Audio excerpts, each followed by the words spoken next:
Em Hebreus 11, versículo 1, a palavra do Senhor nos diz: Ora, a fé é o firme fundamento das coisas que se esperam e a prova das coisas que se não veem. Mas você já parou para refletir que a nossa fé é provada em tempos difíceis? Tempos esse que clamamos a Deus buscando uma resposta para os nossos problemas, e o Senhor continua em silêncio. E só temos uma solução: continuar firme e confiante que aquilo que Ele prometeu se cumprirá, não importa quanto tempo leve para isso. Eu sei que é muito mais fácil termos fé naquilo que vemos, que se concretiza bem diante dos nossos olhos, mas será mesmo que é essa a fé verdadeira que Jesus quer que tenhamos? Irei trazer para vocês alguns exemplos de mulheres de fé que a Bíblia deixou registrado para que através dos seus exemplos possamos fazer o mesmo, embora não seja uma tarefa tão fácil, mas o Senhor nos encoraja e fortalece. Mas antes de darmos início ao nosso tema de hoje, já peço que curtam esse vídeo, se inscrevam no nosso canal e compartilhem com amigos e familiares, para que a mensagem de Deus se espalhe pelo mundo.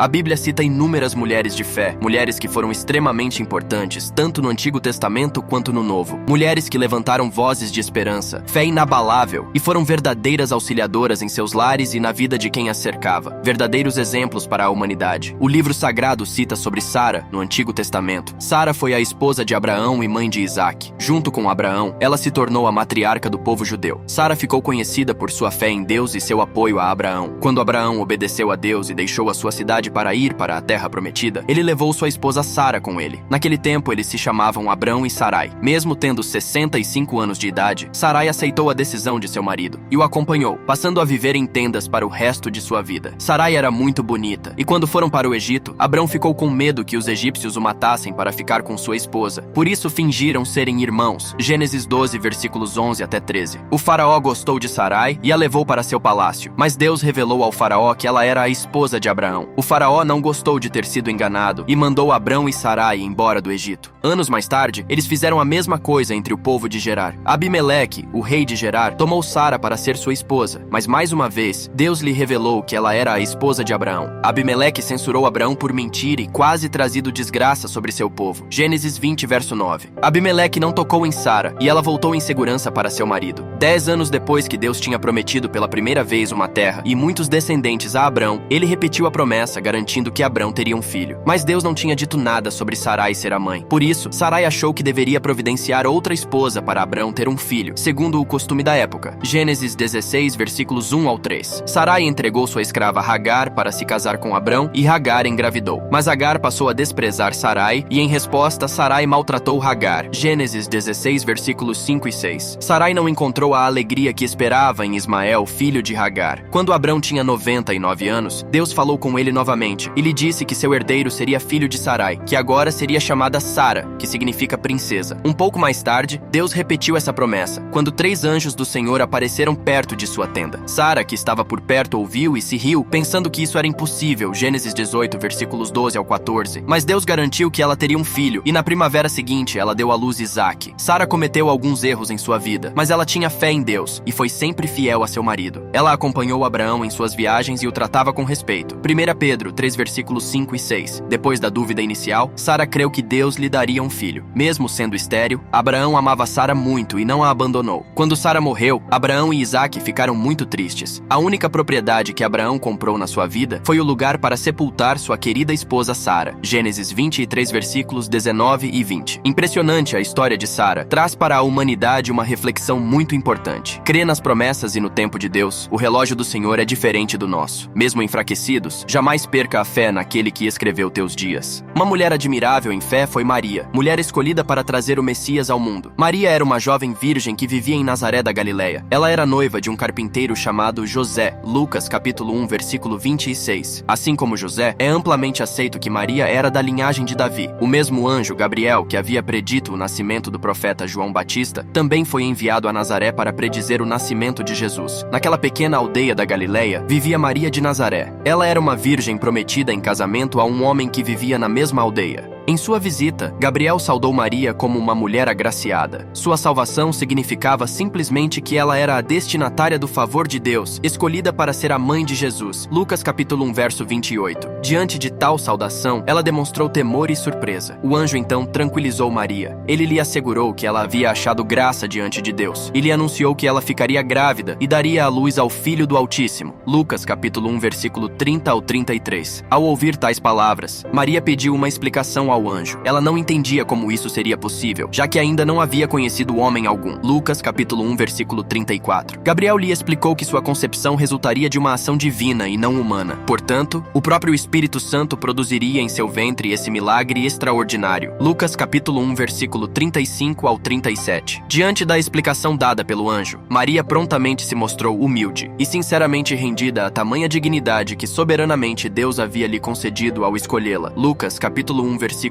38. Maria demonstrou tamanha fé e passou por uma provação tão grande, sendo uma moça virgem e jovem, e ainda por cima noiva de José. Como ela explicaria tal situação para seus pais, noivo e vizinhos? Maria apenas cria em Deus e o obedeceu, e assim José também acreditou em sua noiva após o anjo Gabriel o visitar e fazer a revelação dos planos de Deus para com Maria. Você certamente já ouviu falar de Raabe, uma prostituta que foi usada por Deus para esconder os espiões e os acolher em sua casa. Raabe é uma mulher que agarrou a fé de Israel. Ela é citada em Hebreus 11, verso 31 e em Josué 2, versículo 3. Nesse momento da história, entra Raabe. Ela era uma prostituta e sustentava sua família com a prostituição, que era uma prática relativamente comum na época. A notícia que haviam dois estranhos andando por Jericó se espalhou bem rápido e foi parar no rei. Com isso, a cidade toda entrou em alerta, e o rei desconfiou que os espiões estavam no prostíbulo de Raabe. Com isso, por lógica, ela deveria entregá-los, mas ela não os entregou. E porque Raabe se arriscou tanto por pessoas desconhecidas que tinham costumes totalmente contrários ao que seu povo tinha, como ela era prostituta, muitos viajantes passavam pelo prostíbulo onde ela trabalhava e todos falavam dos grandes feitos do Deus de Israel. E ela não queria mais continuar sendo a mesma. Queria uma mudança de vida mesmo não sendo considerada ninguém por aquela sociedade. E só de ouvir os feitos de Deus com seu povo israelita, ela já creu e por isso escondeu os espiões, com uma condição, que eles poupassem a sua vida e de sua família. A história dela é admirável. Ela era uma prostituta e não fazia parte da nação escolhida por Deus. Ainda assim, o Senhor a chamou e abriu os seus olhos. Pela fé, a improvável Raabe se tornou filha de Deus. Para uma mulher que sonha em ser mãe, receber um diagnóstico médico de esterilidade não deve ser nada fácil. O seu mundo deve cair e então uma frustração e desesperança toma conta do seu coração. Com Ana foi a mesma coisa. A Bíblia nos revela em 1 Samuel capítulo 1, versículos 1 e 2, que Ana não podia gerar filhos, mas isso não foi um empecilho para ela. Ela, depois de anos de espera no Senhor, gerou um filho chamado Samuel. Ana certamente é uma das mulheres mais conhecidas na Bíblia, apesar de aparecer brevemente nos primeiros capítulos do livro de Samuel. Uma virtude que nos chama a atenção é a sua fé e perseverança. Ana era uma mulher determinada, mesmo em um quadro adverso. Por ser estéril, não desanimou e colocou toda a sua fé no Deus do impossível. Fazendo com ele um voto que se conseguisse engravidar, ela iria entregar seu filho ao Senhor, para que a vontade de Deus viesse a ser feita na vida dele. E assim foi. A Bíblia não revela por quanto tempo Ana orou e esperou, mas a sua fé e perseverança foram sua maior virtude, e isso agradou o misericordioso Deus, fazendo com que ela concebesse um filho. Em um mundo cheio de preconceitos, Maria Madalena foi uma das mulheres pioneiras a seguir o Messias. Podemos encontrar claramente em Marcos 15, versículo 40, que diz: Estavam também ali algumas mulheres, observando de longe. Entre elas estavam Maria Madalena, Maria, mãe de Tiago, o menor, e de José, e ainda Salomé. Sua personagem sempre é destacada ao lado de Jesus, podendo ser chamada de discípula do Mestre. Ela foi curada pelo próprio Senhor Jesus. Ao lermos Lucas 8, versículo 2, percebemos que Jesus expulsou 7 demônios desta mulher. Alguns estudiosos dizem que a expressão 7 demônios tanto pode ser considerada possessão demoníaca como uma grave doença no corpo. O fato é que Jesus curou esta mulher. Madalena foi a primeira a anunciar que Jesus estava vivo, que ele havia ressuscitado. Maria Madalena, junto com outras mulheres, seguia Jesus por onde ele ia para pregar. Ela estava presente quando ele foi crucificado, chorou sua morte e viu onde ele foi sepultado. Marcos 15, versículos 40 e 41. No domingo, Maria Madalena foi uma das mulheres que foi para o túmulo para ungir o corpo de Jesus. Chegando ao túmulo, Maria Madalena viu que estava aberto e o corpo de Jesus não estava lá. Um anjo apareceu e contou a Maria Madalena e às outras mulheres que Jesus tinha ressuscitado. Mateus 28, versículos 5 a 7. Elas então foram contar aos